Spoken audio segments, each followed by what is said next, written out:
Diário do Noroeste, há 66 anos, contando a história da região, do Paraná e do Brasil. Hoje nós estamos recebendo o deputado federal Felipe Francischini, que nos honra com a presença. Muito obrigado por estar conosco no Diário do Noroeste. Seja bem-vindo. Obrigado, Dão. Obrigado aqui mais uma vez por receber a gente aqui no Diário do Noroeste, um jornal que é uma referência em toda a nossa região. E eu que sou aqui também, né, pertinho, né? Minha família é tudo do Cianorte. Meu avô foi um dos fundadores da cidade, ele foi engenheiro civil daquela companhia Melhoramentos Norte do Paraná. Então, boa parte dos nossos pequenos municípios do Noroeste inteiro tem alguma outra obra, às vezes o Banco do Brasil, ou uma creche, ou uma escola, que foi obra do meu avô, né, como engenheiro na companhia Melhoramentos. Então, é um prazer estar aqui na nossa região Noroeste. Deputado, que momento é esse da história brasileira? Já que nós estamos vivendo uma eleição que se apresenta... Quando se fala polarizada é porque tem dois candidatos com potencial de voto, né? Mas que momento é esse da história brasileira? Eu acredito que é o momento que o mundo inteiro está atravessando, né? Os Estados Unidos mesmo, claro que lá são apenas dois partidos políticos, então a polarização já é um pouco mais evidente, mas aqui no Brasil é algo que a gente não estava acostumado. Eu acho que é um fenômeno talvez trazido pelas redes sociais principalmente, em que o eleitor acaba tendo mais contato com o político e acaba que o político que assume um pouco mais posições polêmicas, posições um pouco mais duras, acaba tendo uma relevância na rede social um pouco maior. Então essa polarização eu acho que ela veio para ficar. Acredito que pelos próximos anos vai ter um embate muito forte entre direita e entre esquerda. Claro que nós temos outros candidatos na disputa, mas nessa disputa de 2022 eu não vejo ninguém conseguindo subir para polarizar tanto com Lula quanto com Bolsonaro. E em qual medida esse debate direita-esquerda prejudica a vida nacional? Ou não? Eu acredito assim que, na verdade, acaba prejudicando em algumas questões de aprovações dentro do Congresso. Quando você tem dois polos tão fortes e polarizados, quando um ganha a eleição, o outro polo não quer deixar governar. Ele quer que o Brasil realmente passe maus momentos para tentar voltar na eleição subsequente. Então, desse ponto de vista, eu acho que pode ser um problema. Nesses 4 anos, por exemplo, estamos terminando o 4º ano dessa legislatura, grandes reformas foram aprovadas. Lá na CCJ eu aprovei a reforma tributária em 2019, a reforma da Previdência. E a reforma da Previdência foi depois aprovada por todas as instâncias, mas outras reformas tão importantes quanto não foram aprovadas. Reforma tributária é uma, nós aprovamos em 2019 lá na comissão, a Câmara dos Deputados aprovou em 2021 e o Senado Federal não deu um seguimento numa proposta de reforma tributária. E hoje a gente discute economia, discute inflação, preço dos juros, preço dos alimentos, dos combustíveis, e a única saída que o Brasil teria é a discussão de uma reforma econômica, de uma reforma tributária. E a gente vê que isso não anda porque você tem uma parcela da esquerda que não quer realmente que projetos sejam aprovados e uma parcela do centro que também está esperando a eleição de outubro para saber que posicionamento tomar. Então, muitas vezes, a polarização acaba prejudicando o Brasil nesse sentido. Vindo aqui para a região Noroeste, nós temos duas iniciativas estruturantes importantes. Uma é na área de estradas, a duplicação da BR-376 até o Rio Paraná, que dali em São Pedro do Paraná, Porto São José, e a construção da ponte interligando com o Mato Grosso do Sul, vai até Taquarussu. É possível defender essa bandeira, deputado? Já que ela é tão cara ao Noroeste, hoje é um assunto dominante aqui em Paranavaí? Não, com certeza, e são projetos gigantescos, então muitas vezes o próprio governo do estado não tem recurso suficiente para fazer tudo, tem que pegar um pouco de financiamento, tem que ter muita ajuda do governo federal também, então são dois projetos que eu acredito que podem desenvolver muito no Noroeste. Eu sempre pego essa estrada que vai lá para São Pedro e a gente vê outros polos sendo formados, né? Marilena também, agora começando a desenvolver cada vez mais, o governo do estado levando também nova pavimentação, onde vai gerar mais turismo na região, mais desenvolvimento. Então eu vejo que o Noroeste passa por um momento em que essas decisões têm que ser tomadas, projetos estruturantes. Claro que nós temos que atender os municípios, principalmente os pequenos aqui da região, que acabam tendo um desenvolvimento muito menor que Paranavaí, Cianorte e Umuarama, mas nós temos que pensar em projetos que alcancem o global da região.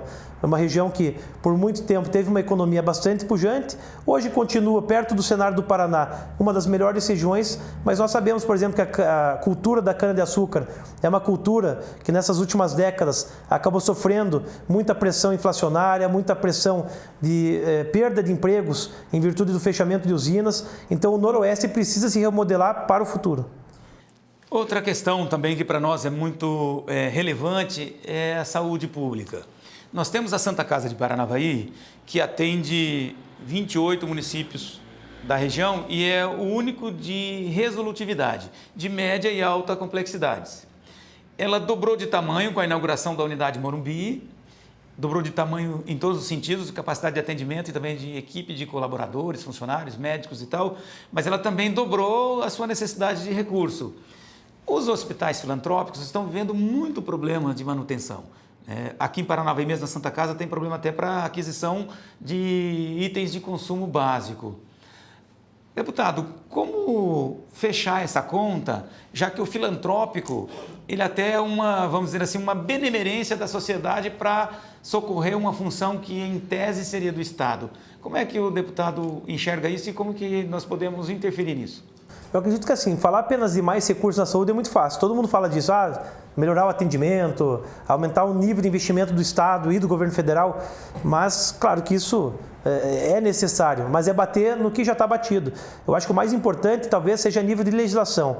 Hoje, por exemplo, o Paraná é o único estado em que o Tribunal de Contas não aceita que emendas federais, por exemplo, venham para custear a atividade de um hospital filantrópico. Hoje, por exemplo, eu como deputado federal, se eu mandar uma emenda para a Santa Casa, eles têm que pegar essa emenda de custeio e, em vez de custear suas atividades que já estão acontecendo, eles têm que aumentar o nível de atendimento, têm que aumentar o número de atendimentos. Então, acaba que muitas vezes a ajuda que nós conseguimos em Brasília para os hospitais do Paraná acaba sendo apenas um paliativo, não consegue realmente pagar as necessidades, dívidas antigas que nós sabemos que existem muitas dívidas com fornecedores, com equipamentos que estão para chegar. Então eu acredito que uma atuação muito forte do ponto de vista de legislação e um enfrentamento com esse entendimento do Tribunal de Contas pode salvar não só a Santa Casa de Paranavaí para melhorar e aumentar o atendimento, quanto todas as Santas Casas e os hospitais filantrópicos do Paraná.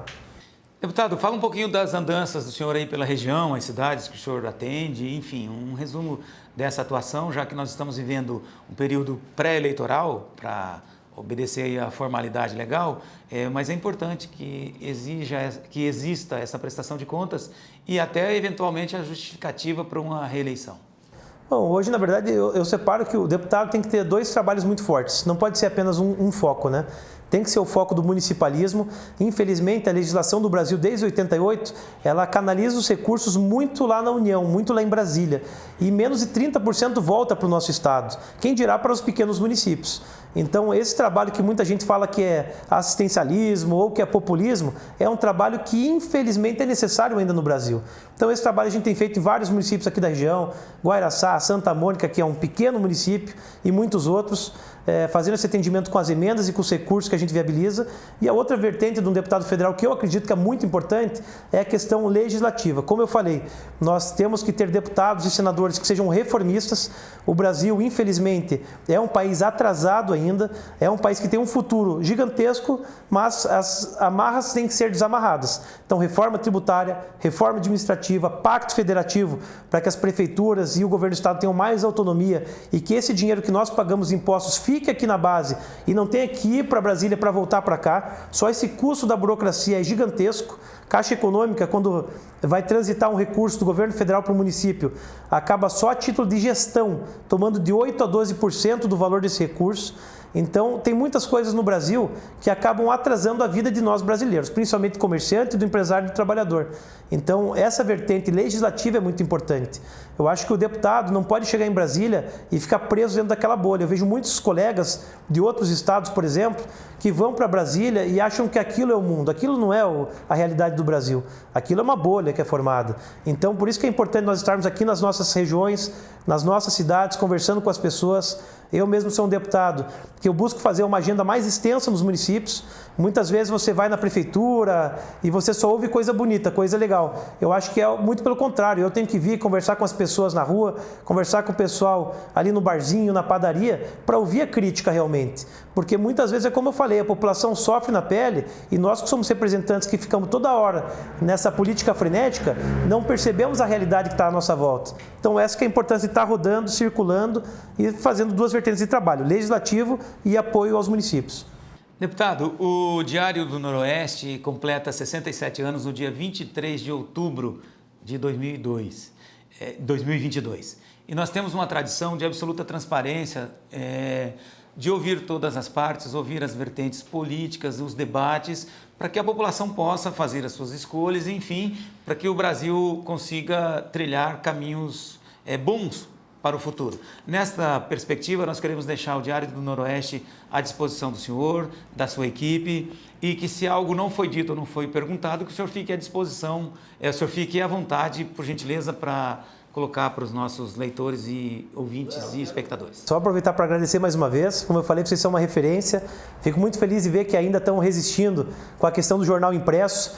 Eu que sou morador hoje de Curitiba, da capital, lá são apenas 2 jornais impressos, imagina, já chegamos a ter mais de 50, hoje são apenas 2. Sim. Então é muito importante esse trabalho que vocês fazem, levando informação tanto na rede social quanto também de modo impresso para as pessoas.